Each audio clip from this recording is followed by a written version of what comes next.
ओम नमो भगवते वासुदेवाय। स्वागत है आप सभी का हमारे चैनल पर। आज है बृहस्पतिवार और आज के दिन बृहस्पतिवार का व्रत करने से, कथा सुनने से सभी प्रकार की मनोकामनाएं पूर्ण होती हैं। अगर व्रत नहीं रख सकते तो भी कथा अवश्य सुननी चाहिए, क्योंकि कथा सुनने मात्र से ही भगवान बृहस्पति देव की कृपा से धन धान्य सुख सौभाग्य में वृद्धि होती है। तो कथा अवश्य सुननी चाहिए। और आज की वीडियो में हम आपको बृहस्पतिवार व्रत की कथा सुनाएंगे। तो अगर कथा पसंद आती है लाइक करके शेयर करिए। साथ ही साथ सभी प्रकार की व्रत कथाएं सुनने के लिए चैनल को सब्सक्राइब करें। चलिए शुरू करते हैं बृहस्पति देव व्रत की कथा। प्राचीन समय की बात है। भारत में एक राजा राज्य करता था। वो बड़ा प्रतापी और दानी था। नित्य प्रति मंदिर में भगवत दर्शन करने जाता, ब्राह्मण और गुरु की सेवा किया करता। उसके द्वार से कोई भी याचक निराश होकर नहीं लौटता था। प्रत्येक गुरुवार को व्रत रखता, पूजन करता, हर दिन गरीबों की सहायता करता। परंतु ये सब बातें उसकी रानी को अच्छी नहीं लगती थी। वो ना व्रत करती, ना किसी को एक पैसे दान देने देती, और राजा को भी ऐसा करने से मना करती। एक समय की बात है, राजा शिकार खेलने वन को चले गए। रानी घर पर दासी के साथ अकेली थी। उस समय गुरु बृहस्पति साधु का रूप धारण करके राजा के दरवाजे पर भिक्षा मांगने आए। साधु ने रानी से भिक्षा मांगी तो वे कहने लगी, हे साधु महाराज, मैं इस दान पुण्य से तंग आ गई हूँ। इस कार्य के लिए तो मेरे पति देव बहुत हैं। अब आप ऐसी कृपा करें कि सारा धन नष्ट हो जाए और मैं आराम से रह सकूं। साधु रूपी बृहस्पति देव ने कहा, देवी तुम तो बड़ी विचित्र हो। संतान और धन से कोई दुखी नहीं होता, इसको सभी चाहते हैं। पापी भी पुत्र और धन की इच्छा करता है। अगर तुम्हारे पास धन अधिक है तो भूखे मनुष्यों को भोजन कराओ, प्याऊ लगवाओ, ब्राह्मणों को दान दो, धर्मशालाएं बनाओ, कुआं, तालाब, बावड़ी, बाग बगीचे आदि का निर्माण करवाओ, निर्धनों की कुंवारी कन्याओं का विवाह कराओ, साथ ही यज्ञ आदि करो। इस प्रकार के कर्मों से आपके कुल का और आपका नाम परलोक में सार्थक होगा और स्वर्ग की प्राप्ति होगी। परंतु रानी साधु की इन बातों से खुश नहीं हुई। उसने कहा, हे साधु महाराज, मुझे ऐसे धन की आवश्यकता नहीं जिसको मैं अन्य लोगों को दान दूं और जिसको रखने और संभालने में ही मेरा सारा समय नष्ट हो जाए। साधु ने कहा, देवी यदि तुम्हारी ऐसी इच्छा है तो जैसे मैं तुम्हें बताता हूँ तुम वैसे ही करना।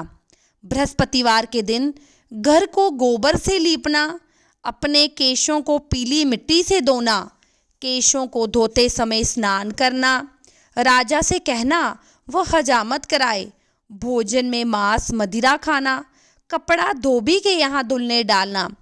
इस प्रकार 7 बृहस्पतिवार करने से ही तुम्हारा सारा धन नष्ट हो जाएगा। और ऐसा कहकर साधु महाराज रूपी बृहस्पति देव अंतर ध्यान हो गए। रानी ने साधु के कहने के अनुसार 7 बृहस्पतिवार वैसे ही करने का विचार किया। साधु के बताए अनुसार करते हुए केवल 3 बृहस्पतिवार ही बीते थे कि उनकी सारी धन संपत्ति नष्ट हो गई। भोजन के लिए दोनों समय परिवार तरसने लगा, संसारिक भोगों से दुखी रहने लगा। तब वह राजा रानी से कहने लगा, हे रानी तुम यहाँ पर रहो, मैं दूसरे देश में जाता हूँ, क्योंकि यहाँ पर मुझे सभी मनुष्य जानते हैं, इसलिए मैं यहाँ पर कोई कार्य नहीं कर सकता। ऐसा कहकर राजा परदेश चला गया। वहाँ जंगल से लकड़ी काट कर लाता और शहर में बेचता। इस तरह जीवन व्यतीत करने लगा। इधर राजा के बिना रानी और दासी दुखी रहने लगी। किसी दिन भोजन मिलता और किसी दिन जल पीकर रह जाती। एक समय रानी और दासी को 7 दिन बिना भोजन के व्यतीत हो गए। तो रानी ने अपनी दासी से कहा, दासी, यहाँ पास के नगर में मेरी बहन रहती है, वह बड़ी धनवान है। तू उसके पास जा और वहाँ से 5 शेर भेजर मांग कर ले आ, जिससे कुछ समय के लिए गुजर हो जाए। दासी रानी की बहन के पास आई। रानी की बहन उस समय पूजा कर रही थी। बृहस्पतिवार का दिन था। दासी ने रानी की बहन से कहा, रानी जी, मुझे आपकी बहन ने भेजा है, मुझे 5 शेर भेजर दे दो। दासी ने ये बात अनेक बार कही, परंतु रानी की बहन ने कोई उत्तर नहीं दिया, क्योंकि वह उस समय बृहस्पतिवार की कथा सुन रही थी। जब दासी को रानी की बहन से कोई उत्तर नहीं मिला तो बड़ी दुखी हुई। उसे क्रोध भी आया। वह लौटकर रानी से बोली, रानी, आपकी बहन तो बहुत ही धनी स्त्री है, छोटे लोगों से तो बात नहीं करती। मैंने उसे कहा तो उसने मुझे कोई उत्तर नहीं दिया, मैं वापस चली आई। रानी बोली, दासी, इसमें उसका कोई दोष नहीं। जब बुरे दिन आते हैं तब कोई सहारा नहीं देता। अच्छे बुरे का पता विपत्ति में ही लगता है। अब तो जो ईश्वर की इच्छा होगी वही होगा। ये सब तो हमारे भाग्य का दोष है। उधर रानी की बहन ने सोचा कि मेरी बहन की दासी आई थी, परंतु मैं उससे नहीं बोली, इससे वह बड़ी दुखी हुई होगी। कथा सुनकर विष्णु भगवान का पूजन समाप्त करके वह अपनी बहन के घर आई और कहने लगी, बहन, मैं बृहस्पतिवार का व्रत कर रही थी, तुम्हारी दासी आई, परंतु जब कथा होती है तब ना उठते हैं ना बोलते हैं, इसलिए मैं नहीं बोली। कहो दासी क्यों आई थी? तो रानी बोली, बहन, हमारे घर पर अनाज नहीं था, वैसे तुमसे कोई बात छुपी नहीं, इस कारण मैंने दासी को तुम्हारे पास 5 शेर भेजर लेने के लिए भेजा था। रानी की बहन बोली, बहन देखो, बृहस्पति भगवान सबकी मनोकामना पूरी करते हैं, देखो शायद तुम्हारे घर में अनाज हो। ऐसा सुनकर दासी घर के अंदर गई। उसने एक गड़ा भेजर का बरा मिल गया। उसे बड़ी हैरानी हुई, क्योंकि पहले उसने एक एक बर्तन देख लिया था। उससे बाहर आकर रानी को बताया। दासी अपनी रानी से कहने लगी, रानी देखो, वैसे जब हमको अन्न नहीं मिलता तो हम रोज ही व्रत करते हैं, अगर इनसे व्रत की विधि और कथा पूछ ली जाए तो उसे हम किया करेंगे। दासी के कहने पर रानी ने अपनी बहन से बृहस्पतिवार व्रत के बारे में पूछा तो उसकी बहन ने बताया, बृहस्पतिवार के दिन चने की दाल और मुनक्का से विष्णु भगवान का केले की जड़ में पूजन करें, दीपक जलाएं, पीला भोजन करें, कथा सुने। इस प्रकार करने से गुरु भगवान प्रसन्न होते हैं, अन्न, पुत्र, धन देते हैं और सारी मनोकामनाएं पूरी करते हैं। व्रत और पूजन की विधि बताकर रानी की बहन अपने घर लौट आई। रानी और दासी दोनों ने निश्चय किया कि बृहस्पति देव भगवान का पूजन अवश्य करेंगे। 7 रोज के बाद जब बृहस्पतिवार आया तो उन्होंने व्रत रखा। गुड़साल में जाकर चना और गुड़ लाई तथा उसकी दाल से केले की जड़ तथा विष्णु भगवान का पूजन किया। अब पीला भोजन कहाँ से आए? दोनों बड़ी दुखी हुई, परंतु उन्होंने व्रत किया था, इस कारण बृहस्पति भगवान प्रसन्न थे। एक साधारण व्यक्ति के रूप में वे 2 थालों में सुंदर पीला भोजन लेकर आए और दासी को देकर बोले, दासी, ये भोजन तुम्हारे और रानी के लिए है, तुम दोनों भोजन करना। दासी भोजन पाकर बड़ी प्रसन्न हुई और रानी से बोली, रानी जी भोजन कर लो। रानी को भोजन आने के बारे में कुछ पता नहीं था, इसलिए वह दासी से बोली, जा तू ही भोजन कर, क्योंकि तू हमारी व्यर्थ में हंसी उड़ाती है। तो दासी बोली, एक व्यक्ति भोजन दे गया है। रानी कहने लगी, वो भोजन तेरे लिए दे गया होगा तो तू ही भोजन कर। दासी ने कहा, वो व्यक्ति हम दोनों के लिए 2 थालों में भोजन देकर गया है, इसलिए मैं और आप दोनों ही साथ भोजन करेंगी।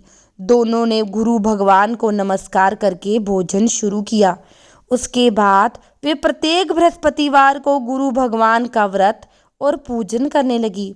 बृहस्पति भगवान की कृपा से उनके पास धन हो गया, परंतु रानी पहले की तरह आलस करने लगी। तब दासी बोली, देखो रानी, तुम पहले भी इस प्रकार आलस करती थी, तुम्हें धन रखने में कष्ट होता था, इसी कारण सभी धन नष्ट हो गया। अब गुरु भगवान की कृपा से धन मिला है, तुम बड़ा आलस करती हो। बड़ी मुसीबतों के बाद हमने धन पाया है, इसलिए हमें दान पुण्य करना चाहिए, भूखे मनुष्यों को भोजन कराना चाहिए, प्याऊ लगवाओ, ब्राह्मणों को दान दो, कुआं तालाब बावड़ी का निर्माण करवाओ, मंदिर पाठशाला बनाकर दान दो, कुंवारी कन्याओं का विवाह कराओ, धन को शुभ कार्यों में खर्च करो, जिससे तुम्हारे कुल का यश बढ़े, स्वर्ग को प्राप्त हो, पितर प्रसन्न हो। दासी की बात मानकर रानी इसी प्रकार के कर्म करने शुरू कर दिए। उसका काफी यश फैलने लगा। एक दिन रानी और दासी आपस में विचार करने लगी कि ना जाने राजा किस दशा में होंगे, उनकी कोई खोज खबर नहीं। गुरु भगवान से उन्होंने प्रार्थना की और भगवान ने रात्रि में राजा को सपने में दर्शन दिए और कहा, हे राजा उठ, तेरी रानी तुझको याद करती है, अब अपने देश को लौट जा। राजा प्रातःकाल उठा, विचार करने लगा, स्त्री जाति खाने और पहनने की साथी है, पर भगवान की आज्ञा पाकर वो अपने नगर को चलने के लिए तैयार हुए। जब राजा परदेश गए, परदेश में बड़े दुखी रहने लगे। प्रतिदिन जंगल से लकड़ी बीन कर लाते, शहर में बेचकर अपना दुखी जीवन यापन बड़ी कठिनाई से करते। एक दिन राजा दुखी हो अपनी पुरानी बातों को याद करके रोने लगा। उस जंगल में बृहस्पति देव एक साधु का रूप धारण करके आए और राजा के पास आकर बोले, लकड़हारे, तुम इस सुनसान जंगल में किस चिंता में बैठे हो, मुझे बताओ। ये सुनकर राजा के नेत्रों में जल भर आया और साधु की वंदना करके बोला, प्रभु आप सब कुछ जानने वाले हैं। इतना कहकर राजा ने साधु को अपनी संपूर्ण कहानी सुना दी। महात्मा तो दयालु होते हैं। वे राजा से बोले, राजा तुम्हारी पत्नी ने बृहस्पति देव के प्रति अपराध किया था, जिसके कारण तुम्हारी ये दशा हुई है। अब तुम किस प्रकार की चिंता मत करो, भगवान तुम्हें पहले से अधिक धन देंगे। देखो तुम्हारी पत्नी ने बृहस्पतिवार का व्रत रखना शुरू कर दिया है। अब तुम भी बृहस्पतिवार का व्रत करके चने की दाल और गुड़ जल के लोटे में डालकर केले का पूजन करो, कथा कहो या सुनो, भगवान तुम्हारी सारी मनोकामनाएं पूर्ण करेंगे। साधु को प्रसन्न देखकर राजा बोला, प्रभु मुझे लकड़ी बेचकर इतना पैसा नहीं बचता जिसे भोजन करने के उपरांत कुछ बचा सकूं। मैंने रात्रि में अपने रानी को व्याकुल देखा, मेरे पास कोई साधन नहीं जिससे उसका समाचार जान सकूं, और फिर मैं बृहस्पति देव की क्या कहानी कहूं, ये भी मुझे मालूम नहीं। तो साधु ने कहा, राजा तुम किस बात की चिंता कर रहे हो, चिंता मत करो, बृहस्पतिवार के दिन रोज की तरह लकड़ियां लेकर शहर जाओ, तुम्हें रोज से दुगना धन प्राप्त होगा, जिससे तुम भली भांति भोजन करोगे और बृहस्पति देव की पूजा का सामान भी आ जाएगा। और बृहस्पतिवार की कहानी इस प्रकार से है। प्राचीन काल में एक बहुत ही निर्धन ब्राह्मण था। उसकी कोई संतान नहीं थी। वह नित्य पूजा पाठ करता, परंतु उसकी स्त्री बड़ी मलिनता के साथ रहती, न स्नान करती, न किसी देवता का पूजन करती। प्रातःकाल उठते ही सबसे पहले भोजन करती, बाद में अन्य काम करती। ब्राह्मण देवता बड़े दुखी रहते, पत्नी को समझाते, परंतु कोई परिणाम ना निकलता। भगवान की कृपा से ब्राह्मण की स्त्री के घर कन्या उत्पन्न हुई। वह कन्या अपने पिता के घर में बड़ी होने लगी। वह बालिका प्रातः स्नान करती, भगवान विष्णु का जप करती, बृहस्पतिवार का व्रत भी करने लगी। पूजा पाठ समाप्त करके स्कूल जाती तो मुट्ठी में जौ बरगे ले जाती, पाठशाला के मार्ग में डालती जाती। वही जो स्वर्ण के हो जाते तो लौटते समय बिनकर घर ले आती। एक दिन वह बालिका सूप में उन सोने के जौ को फटक कर साफ कर रही थी। तभी उसकी माँ ने देख लिया और कहा, बेटी सोने के जौ को फटकने के लिए सोने का सूप होना चाहिए। दूसरे दिन गुरुवार था। कन्या ने व्रत रखा, बृहस्पति देव से प्रार्थना करके कहा कि प्रभु, यदि मैंने सच्चे मन से आपकी पूजा की है तो मुझे सोने का सूप दो। बृहस्पति देव ने उसकी प्रार्थना स्वीकार कर ली। रोजाना की तरह वह कन्या जौ फैलाती स्कूल चली गई।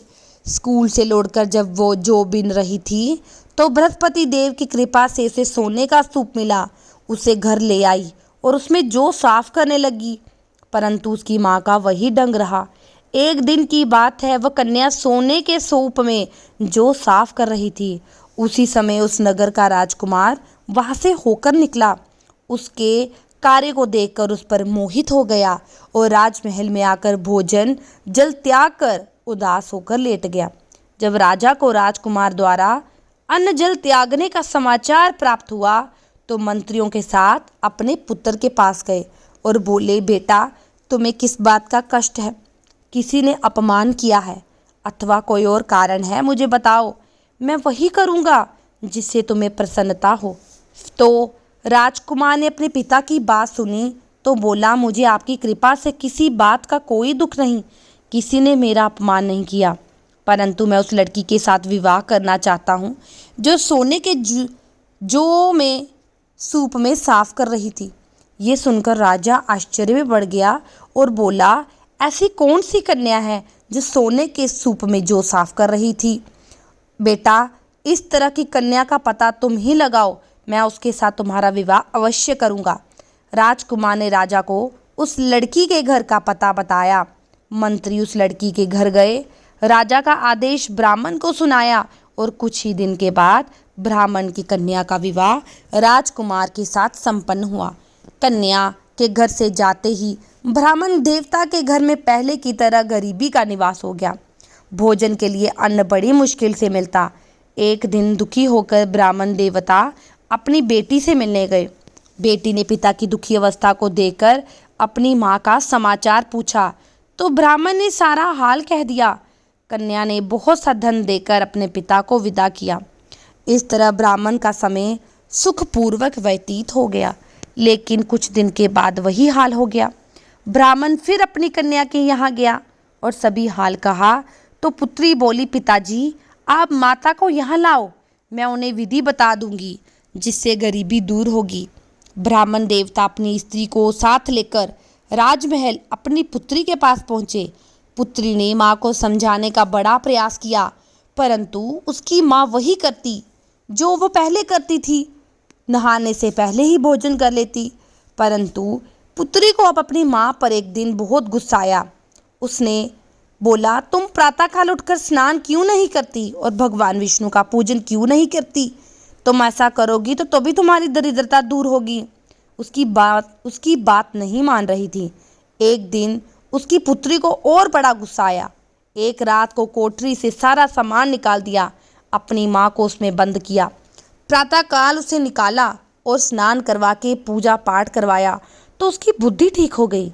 इसके बाद वह नियम से पूजा पाठ करती और प्रत्येक बृहस्पतिवार को व्रत करने लगी। इस व्रत के प्रभाव से उसकी माँ भी बड़ी धनवान पुत्रवती हो गई और बृहस्पति देवता के प्रभाव से स्वर्ग को गई। वह ब्राह्मण बड़ा सुखपूर्वक व्यतीत कर सुख भोग कर स्वर्ग को भी प्राप्त हुआ। इस तरह कहानी कहकर साधु देवता वहां से अंतर्ध्यान हो गए। धीरे धीरे समय बीतता। बृहस्पतिवार का दिन आया। राजा जंगल से लकड़ी काटकर शहर में बेच गया। उसे उस दिन औरों से अधिक पैसा मिला। राजा ने चना गुड़ आदि लाकर बृहस्पतिवार का व्रत किया। उस दिन से उसके सारे कलेश दूर हो गए। परंतु जब अगला बृहस्पतिवार आया तो वो बृहस्पतिवार का व्रत करना भूल गया। इस कारण बृहस्पति भगवान नाराज हो गए। उस दिन उस नगर के राजा ने विशाल यज्ञ का आयोजन किया।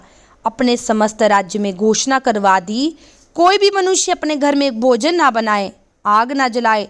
जनता मेरे यहाँ भोजन करने आए और इस आज्ञा को जो नहीं मानेगा उसे फांसी की सजा होगी। राजा की आज्ञा के अनुसार राज्य के सभी वासी राजा के भोज में शामिल हुए, लेकिन लकड़हारा कुछ देर से पहुंचा, इसलिए राजा उसे अपने महल ले गया। राजा लकड़हारे को भोजन करा रहा था तो रानी की दृष्टि उस खूंटी पर पड़ी जिस पर हार लटका हुआ था। उसे हार खूंटी पर नहीं दिखाई दिया। रानी ने सोचा कि ये हार मेरे लकड़हारे ने चुराया होगा। उसी समय सैनिक बुलाकर लकड़हारे को जेल में डलवा दिया। जब लकड़हारा जेल खाने में गया, बड़ा दुखी हुआ और विचार करने लगा कि ना जाने कौन से पूर्व जन्म के कर्म से मुझे ये दुख प्राप्त हुआ। और उसी साधु को याद करके रोने लगा कि जंगल में मिला था। उसी समय तत्काल बृहस्पति देव साधु के रूप में प्रकट हुए। उसकी दशा देखकर कहने लगे, अरे मूर्ख, तूने बृहस्पतिवार देवता की कथा नहीं की, इसी कारण तुझे दुख प्राप्त हुआ है।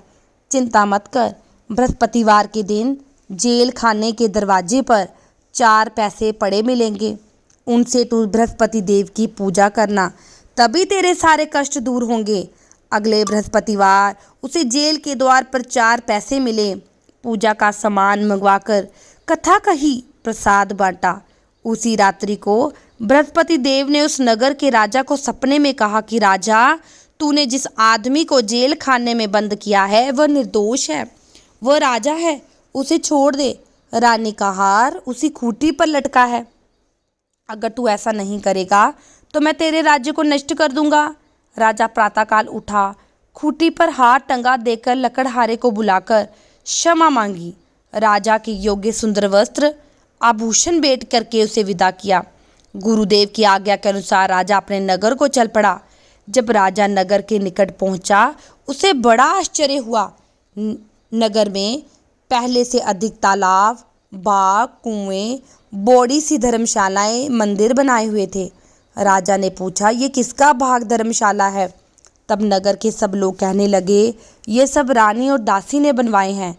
तो राजा को आश्चर्य हुआ और गुस्सा भी आया। जब रानी ने ये खबर सुनी कि राजा आ रहे हैं, तो उसने अपने दासी से कहा कि दासी देख, राजा हमको कितनी बुरी हालत में छोड़ गए। हमारी ऐसी हालत देखकर वो लौट ना जाए, इसलिए तू दरवाजे पर खड़ी हो जा। रानी की आज्ञा के अनुसार दासी दरवाजे पर खड़ी हो गई। जब राजा आए तो उन्हें अपने साथ महल ले गई। राजा ने क्रोध करके अपनी तलवार निकाली और पूछा, तुम्हें ये धन कैसे प्राप्त हुआ, मुझे बताओ। तब रानी ने बताया कि ये सब धन बृहस्पति देव के व्रत के प्रभाव से प्राप्त हुआ। राजा ने निश्चय किया कि 7 रोज बाद तो सभी बृहस्पति देव का पूजन करते हैं, परंतु मैं रोजाना दिन में 3 बार कथा करा करूँगा, रोज व्रत करूँगा। अब राजा के दुपट्टे में हर समय चने की दाल बंधी रहती और दिन में 3 बार कथा कहता। एक दिन राजा ने विचार किया कि चलो क्यों ना अपनी बहन के यहाँ होके आऊँ। इस तरह निश्चय कर राजा घोड़े पर सवार हो बहन के पास चल पड़ा। मार्ग में उसने देखा कुछ आदमी मुर्दे लिए जा रहे हैं। उसने उन्हें रोका और कहने लगा, भाई मेरे बृहस्पतिवार की कथा सुनो।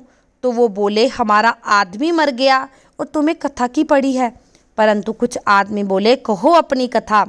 राजा ने दाल निकाली, कहानी शुरू की। जब कथा आदि हुई तो मुर्दा हिलने लगा। जब कथा समाप्त हुई, राम राम कह के वह मुर्दा उठ खड़ा हुआ। राजा आगे बढ़ा। चलते समय शाम हो गई। उसी समय एक किसान खेत में हल जो रहा था। राजा ने उससे कहा, भैया मेरे बृहस्पतिवार की कथा सुन लो। तो किसान बोला, अगर मैं तुम्हारी कथा सुनूंगा तो हल कौन चलाएगा? तू अपनी कथा किसी और को सुना। राजा चलने लगा। जैसे ही राजा हटा, बैल पछाड़ खाकर गिर गए और किसान के पेट में बड़ा दर्द होने लगा। उसी समय किसान की माँ रोटी लेकर आई। जब उसने ये देखा, अपने पुत्र से सब हाल पूछा, तो उसके बेटे ने सारा कुछ बताया। बुढ़िया दौड़ी दौड़ी घुड़सवार के पास बोली और गई और कहने लगी, मैं तेरी कथा सुनूंगी, तू चल मेरे साथ खेत पर, वहीं पर कथा कह। राजा ने लौटकर बुढ़िया के खेत पर जाकर कथा कही, जिसके सुनते ही बैल खड़े हो गए और किसान के पेट का दर्द बंद हो गया। अब राजा अपने घर गया। बहन ने खूब मेहमानी की। दूसरे रोज प्रातःकाल राजा ने कहा कि सब भोजन कर रहे हैं।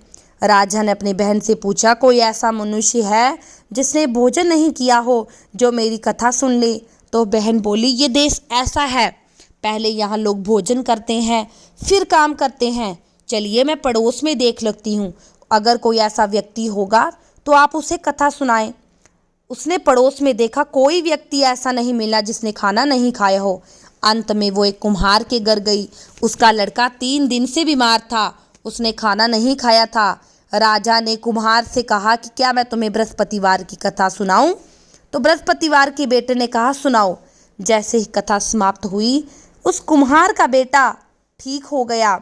अब राजा ने सोचा कि अब बहुत दिन हो गए अपनी बहन के घर, अब मुझे अपने घर लौट चलना चाहिए। उसने अपनी बहन से कहा कि चलो तुम भी मेरे साथ तैयार हो जाओ। राजा की बहन ने अपनी सास से आज्ञा मांगी तो सास बोली, तू चली जा, परंतु लड़कों को मत ले जाना, क्योंकि तेरे भाई के घर कोई संतान नहीं। बहन ने अपने भाई से कहा, भैया मैं चलूंगी, पर बालक नहीं जाएंगे। राजा ने कहा, अगर बालक ही नहीं जाएंगे तो तुम क्या करोगी? बड़े दुखी मन से नगर को लौटा। राजा ने अपनी रानी से कहा, हम निर्वंशी राजा हैं, हमारा मुख देखने का कोई धर्म नहीं, और बिना भोजन किए शैया पर लेट गया। रानी बोली, हे बृहस्पति देव, आपने हमें सब कुछ दिया, आप हमें संतान भी अवश्य देंगे। उसी रात को बृहस्पति देव ने राजा को सपना दिया और सपने में बोला, राजा उठ, सोच त्याग, तेरे घर में खुशी आने वाली है। और 9 महीने के बाद रानी के गर्भ से एक सुंदर बेटा पैदा हुआ। तब राजा बोला, हे रानी, स्त्री भोजन बिना रह सकती है, परंतु बिना कहने रह नहीं सकती। मेरी बहन आए तो तुम उससे कुछ मत कहना।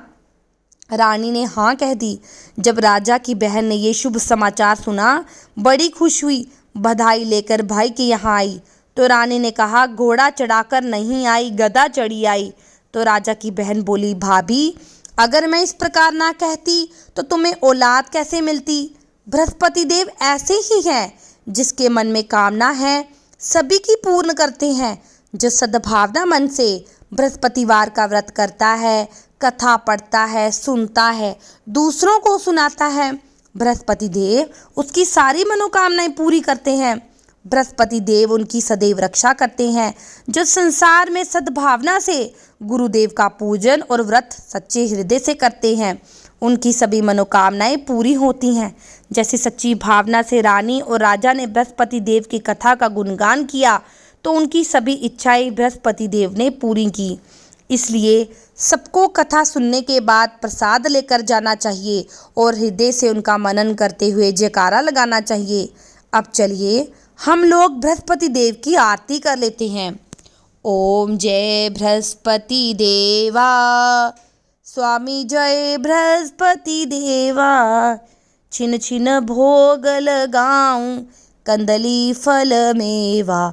ओम जय बृहस्पति देवा, तुम पूरन परमात्मा, तुम अंतर्यामी, जगत पिता जगदीश्वर, तुम सबके स्वामी। ओम जय बृहस्पति देवा, चरण हरनामृत निर्ज, निर्मल सब पातक हरता, सकल मनोरथ दायक, कृपा करो भरता। ओम जय बृहस्पति देवा, तन मन धन अर्पण कर, जो जन शरण पड़े, प्रभु प्रगट तब हो कर आकर, द्वार खड़े प्रभु।